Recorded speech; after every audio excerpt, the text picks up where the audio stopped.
আজকে উৎসব দেখতে এসেছিলাম। কার অভিনয়ে আসছেন? জাহিদ হাসানকে অনেকদিন পরে বড় পর্দায় দেখলাম, তো জাহিদ হাসান। সিনেমায় নতুন একটা গল্পে অভিনয় করেছে, নিজেকে নিজেই পচাচ্ছে অভিনয়তে, সেই জিনিসটা কেমন লাগছে যেটা? ভালো, এটা বলিউডে তো অনেকদিন ধরে হয় যে হলো নিজেদেরকে ইন্ডাস্ট্রি নিজেই পচাচ্ছে, এটা বাংলাদেশেও শুরু হচ্ছে কমেডিতে নতুন একটা, সো ভালোই আই গেস হবে। কোন সিনেমাটা দেখার জন্য আজকে আসা হয়েছে হলে? আমি উৎসব দেখতে। আচ্ছা, কার অভিনয়ে প্রেমে আসছো? কার আমি ছবি না দেখো? চঞ্চল চৌধুরী। চঞ্চলের ভালো লাগে অনেক। হ্যাঁ, আমি তাণ্ডব এখনো দেখি। এখনো দেখেনি। যদি বিগত সিনেমা দেখে থাকেন, আসলে শাকিব খানের যে পথ চলা তার ক্যারিয়ারের, সেই ক্যারিয়ার পার করে এখন যে অবস্থানে আছে, সেটি একজন কি মানে তার অবস্থান ঠিক আছে কিভাবে বললাম? এই কয়দিন আগে আমি বরবাদ দেখছি, যেটা আমার কাছে মনে হচ্ছে অ্যানিমেলের থেকেও অনেক বেটার ছিল ইন আ ওয়ে।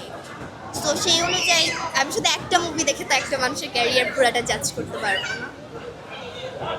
কোনো সিনেমা তাণ্ডব দেখার ইচ্ছা আছে কিনা? হ্যাঁ হ্যাঁ, তাণ্ডব দেখার ইচ্ছা আছে। মানে এই যে এই ঈদের যে 6টি সিনেমা মুক্তি পেয়েছে, এর মধ্যে তাণ্ডবকে কেন এগিয়ে রাখছে? এটাও আমি শুনেছি, এটাতেও হচ্ছে মাল্টি কাস্ট আছে, নিশো আছে, সিয়াম আছে, আর বরবাদের সাকসেস অনেক ভালো ছিল, তো সেই অনুযায়ী I guess everyone is looking forward to it. গত ঈদে যেগুলো দেখলাম সবগুলাই বলতে গেলে প্রায় অ্যাকশনই, so I guess it's kind of trend going.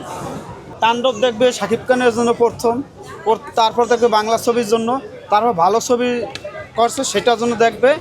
আর সাথে পরিচালকও আছে, যে পরিচালক আর শাকিব খানের কী করছে সেটা একটু সিনেমা হলে দেখি, ভালো মন্দ তারপর বিচার করব।